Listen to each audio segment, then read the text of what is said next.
spectacular U-turn from the Duke and Duchess of Sussex. The families moving back to Britain. Harry and Meghan announced they're moving back in a couple of weeks with their children already enrolled in school here. His sticking point was always security arrangements. So what's changed? This is a private matter. It's a matter for Harry and for Meghan, and we wish them well in the move that they're making. But with the King's youngest heading across the Atlantic, is the public ready to welcome him back with open arms? Couldn't care less whether they stop in America or whether they go to Iceland or Antarctica or what. Since he's gone away, we haven't got someone in royalty that's like that. So having Harry back over here with Meghan as well makes a big stand.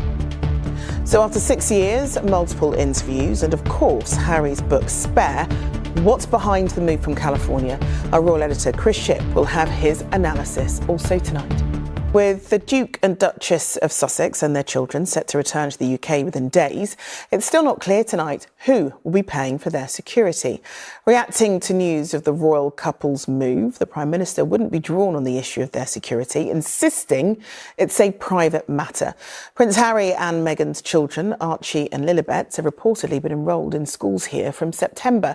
It's not known which school or where the family will live. It wasn't that long ago that the Duke of Sussex said he couldn't imagine bringing his wife and children back to the country, but something's clearly changed, and the King has welcomed the chance to see them all. We'll have analysis from our royal editor Chris Shipp in just a moment, but first, here's our correspondent Geraint Vincent on the royal return. For 6 years, the Duke and Duchess of Sussex have sent digital postcards from the life they've built for themselves in California, an Instagram idyll full of sunshine and smiles. But the couple have clearly been planning a return to the UK for some time. Their children are enrolled at school here, and a private residence has been found outside London. Harry is currently in Washington, D.C. He attended a veterans event there last night. His decision to leave the United States is an about turn. It is barely a year since Harry lost his long and bitter legal fight to get the Home Office to provide security for his family when they are in the UK, after which he vowed to stay away. For the time being, it's impossible for me to take my family back to the UK. I can't see a world in which I would be bringing my wife and children back to the UK at this point. The Prime Minister was asked about Harry's security arrangements this morning. If the Prince's concerns have been eased, it's not, apparently, because the government has now agreed to step in. This is a private matter. It's a matter for Harry and for Meghan, and we wish them well in the move that they're making. We understand that the King only learned of his son's plans to return on Sunday. And while he welcomes the chance to see more of the Sussexes privately, there are no plans at the palace for any change to Harry's public status as a non-working royal. The authorities that determine this, that have looked at his safety and security, have determined that the risk is low. Very few royals now, with the exception of the King and his wife, and also William and their children, very few royals now get it. The story of Harry and Meghan's public life began with celebration. The popular prince had found true love at last with a woman who was a breath of fresh air. But stories of rows with officials and conflict between the royal households soon began to spread until at their last official engagement in the UK, the rift between Harry and Prince William was obvious. Did you leave the country because of racism? That rift deepened when the Sussexes gave an interview to Oprah Winfrey, which led to the royal family being widely accused of racism. There has since been an almost as damaging tell-all autobiography, but Harry has since appeared keen to bridge that rift and resurrect a public role. I will always be part of the royal family, and I'm here working and doing the very thing that I was born to do. There will be now, as there always has been, the sort of Buckingham Palace, now Clarence House axis of the monarch and his consort. There will be Kensington Palace, you know, the Walesers, and now there will be also this Sussex court kind of in semi-exile, and it's really quite a medieval vibe. Harry and Meghan's return is as much of a surprise as their decision to leave. The couple are ready for a new phase of their lives in the country he calls home. But is that country or his family ready for them? Geraint Vincent, ITV News.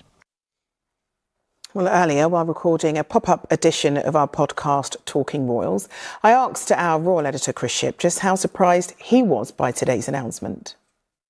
Oh, Charlene, a huge surprise. No one was expecting Harry and Meghan to announce that they were coming back to the UK so soon, and also enrolling both of their children, Archie and Lilibet, in a British school. And of course, as we all know, that will start in September. But it does, in many ways, it kind of puts all the pieces of the jigsaw puzzle together that we've been talking about, and we've been talking about on the news over the past few months, that Harry has been missing his time here. He's made up with his father quite a bit. He had that meeting with his father and Queen Camilla as well, with Meghan and the two children recently, that, you know, he wants his children to have a better connection to the country where his father is monarch. And all those things working together. Plus, I think they're both a bit unhappy in America, or certainly in Donald Trump's America. They're not really enjoying living there at the moment, and some of that sort of partisan media that you have on that side of the Atlantic. And that's all come together. I think there's probably, and this will, I'm sure, probably come out in due course, there's probably a specific reason why they are moving. But from here, the kids will go to school. Harry will keep doing what he does, and it means he can do more of those things in the UK, of course. And then Meghan will just continue with her brand, the As Ever brand that she's been growing from home in California. She just thinks she can do that from here. The big question, of course, is what they do about security and the ongoing arguments about security. That's a huge issue, still as yet unresolved. I'm told there are some kind of moving parts at the moment, but what will probably change that landscape when it comes to the decision on security is the fact that they will be residents here in the UK, and that might mean the Home Office committee that looks at these things will have to make a different kind of assessment of the threat against Harry and Meghan if they are to be permanently resident in the UK, or at least for the next year or two. Chris Shipp there. Well, during his 6 years away from the UK, Harry's been a frequent visitor. Just last month, he was in Birmingham to promote his Invictus Games, which takes place in the city next year. He also visited Birmingham's Children's Hospital for the 20th anniversary of the World Child Nurse Programme. He was warmly received on both occasions. So can the couple expect a similar reception once they move back? Chloe Keedy reports.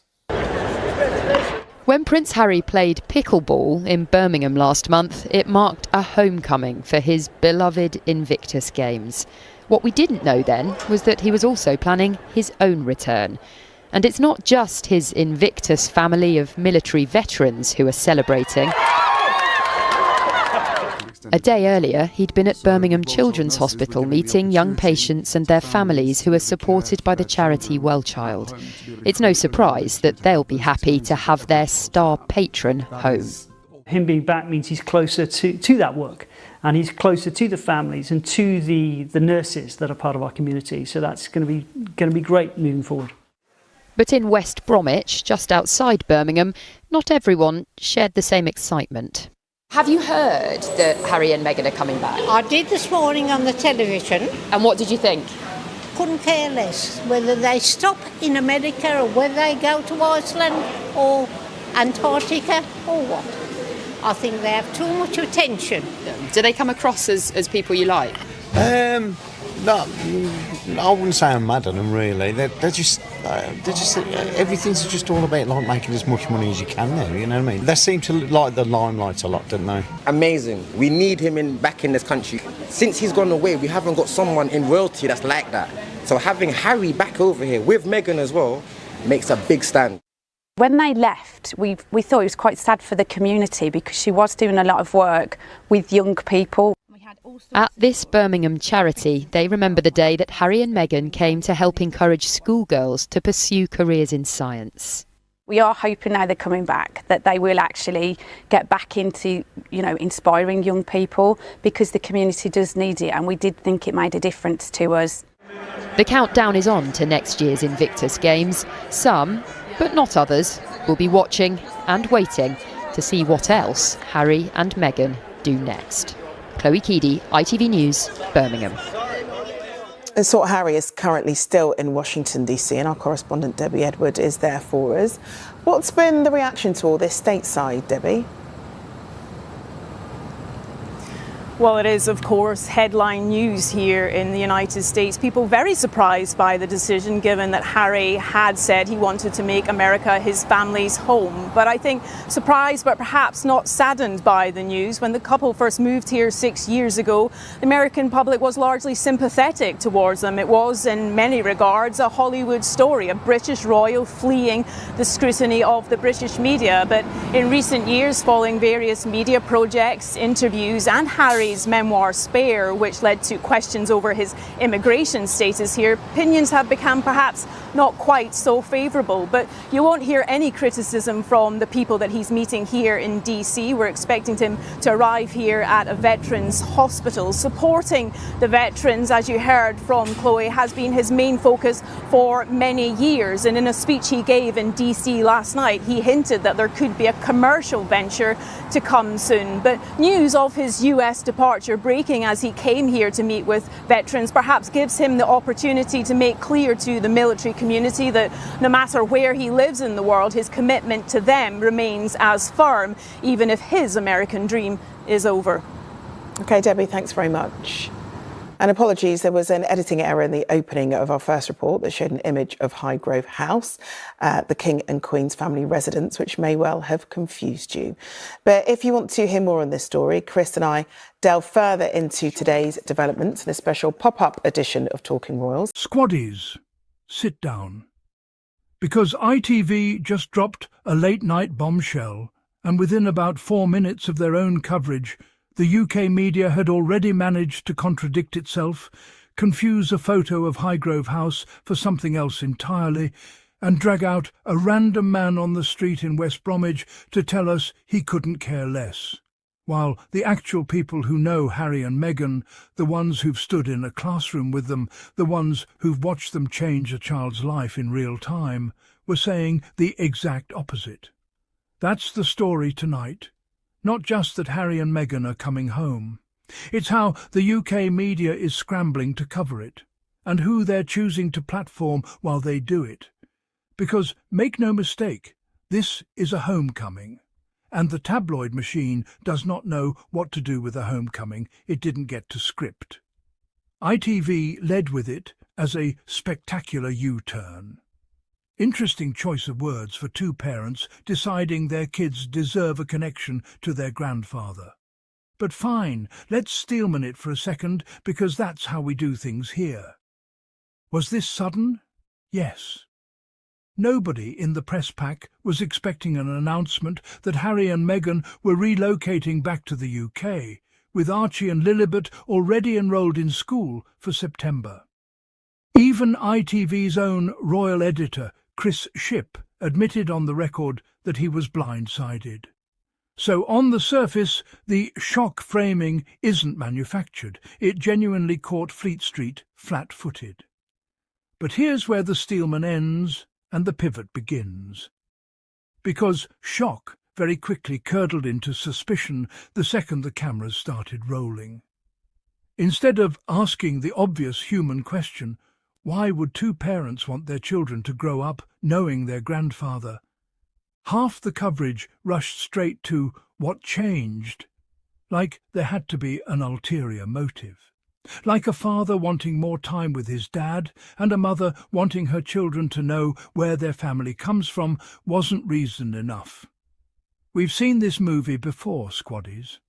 When Harry and Meghan left in 2020, the framing was traitors abandoning duty. Now that they're coming back, the framing is what's really going on here. There is no version of this family's story where the UK press lets them just live. Leaving was suspicious. Staying away was suspicious. Coming back is suspicious. At some point, you have to ask who's actually got the problem here. And it isn't Harry and Meghan. Now here's the part of ITV's own reporting that deserves way more airtime than it got, because buried in the middle of a segment stacked with pearl clutching, there was a genuinely warm, human moment that the editors clearly didn't know what to do with. a school Harry and Meghan visited years ago, the same trip where they encouraged girls to pursue careers in science, was asked for their reaction to the news. And the response wasn't hesitant. It wasn't, "Well, we'll see." The people there remembered exactly what that visit meant. They talked about a community that felt the loss when the Sussexes left, about the work Meghan was doing specifically with young people, about hoping, genuinely hoping, that if they're back, they get back into that work. Inspiring young people. Because the community needs it. Because it made a difference. That's not spin, squaddies. That's not a PR line fed to a friendly outlet. That's a teacher in a real classroom in Birmingham telling ITV News on camera that these two people mattered to actual children. And it's the same story we heard from World Child at Birmingham Children's Hospital, a charity that watched Harry visit sick kids and their families just last month, whose staff said plainly that having him closer means being closer to the families and the nurses who are part of our community. Not distant royal obligation talk, community talk. This is the receipts file right here. When you strip away the tabloid noise, the people who've actually stood in a room with Harry and Meghan, not the columnists, not the pundits, the actual people, describe warmth, inspiration, and a genuine sense of loss when they left. Keep that in your back pocket for the next time someone in the comments tells you the Sussexes only care about themselves. Let's talk about security, because this is where it gets interesting. For years, squaddies, Harry fought a very public, very expensive legal battle to get the Home Office to provide protection for his family while in the UK. He lost. And after he lost, he said, on camera, in his own words, that it was impossible to imagine bringing his wife and children back to Britain under those conditions. So now that they're announcing a return, you'd think the security question would be front and centre, right? Instead, when the Prime Minister was directly asked about it, the answer was a masterclass in saying nothing. This is a private matter. It's a matter for Harry and for Meghan, and we wish them well. A private matter. The same government apparatus that spent years litigating, in open court, whether this man's family deserved protection. The same apparatus that forced him to go public just to be heard. Now wants to wave it off as private the moment it's politically inconvenient to explain. You cannot have it both ways. Either his security is a matter of public policy that deserves scrutiny, or it's private. Pick one. The UK government picked whichever answer required the least accountability, and the press let them. And ITV's own reporting hinted at the real reason things might shift. Not government generosity, but a technicality. Once Harry and Meghan are UK residents again, the Home Office committee that assesses royal security threats may be forced to reassess the risk level simply because of residency status. In other words, the system didn't have a change of heart. The system might just run out of ways to dodge the paperwork. That's not the government protecting a prince who served his country in Afghanistan.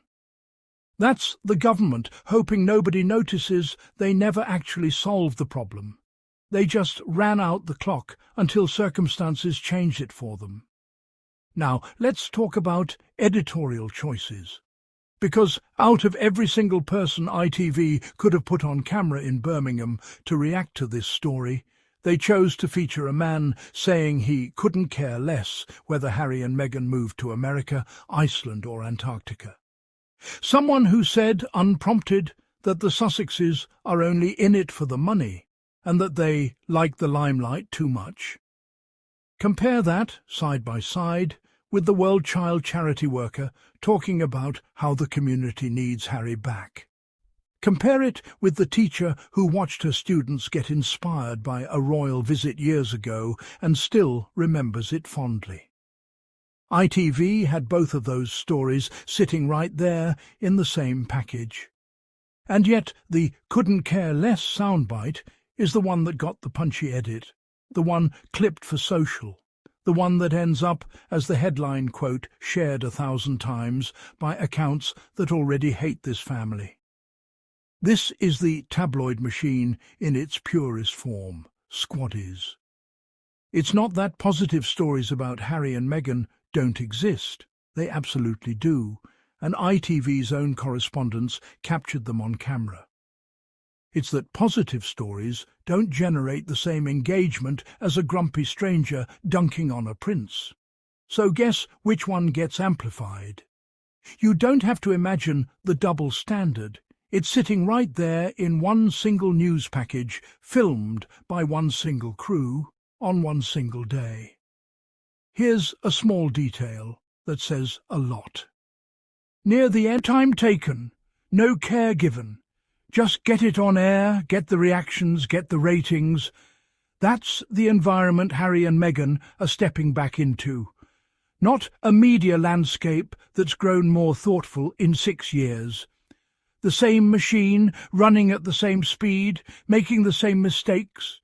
Just now pointed at a family reunion instead of a scandal. So let's cut through it, squaddies, because underneath all the noise, ITV's own royal editor, Chris Shipp, actually gave us the real human answer, and it's not complicated at all. Harry has reportedly reconciled significantly with his father. There's been a private family reunion involving the King, Queen Camilla, Meghan, and both children. Harry wants Archie and Lilibet to have a real connection to the country where their grandfather is monarch. And this part rarely gets said out loud in the coverage.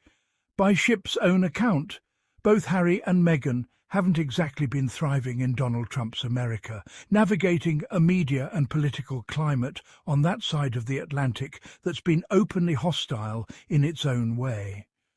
Put that all together and you get the real story. A family choosing connection over convenience. A father wanting his children to know their grandfather while there's still time. A couple deciding that 6 years was long enough to be away from the place. And the causes and the communities that clearly still mean something to them. That's not a scandal. That's not a scheme. That's not a U-turn deserving of suspicion. That's just a family doing what families do. So here's where we land, squaddies.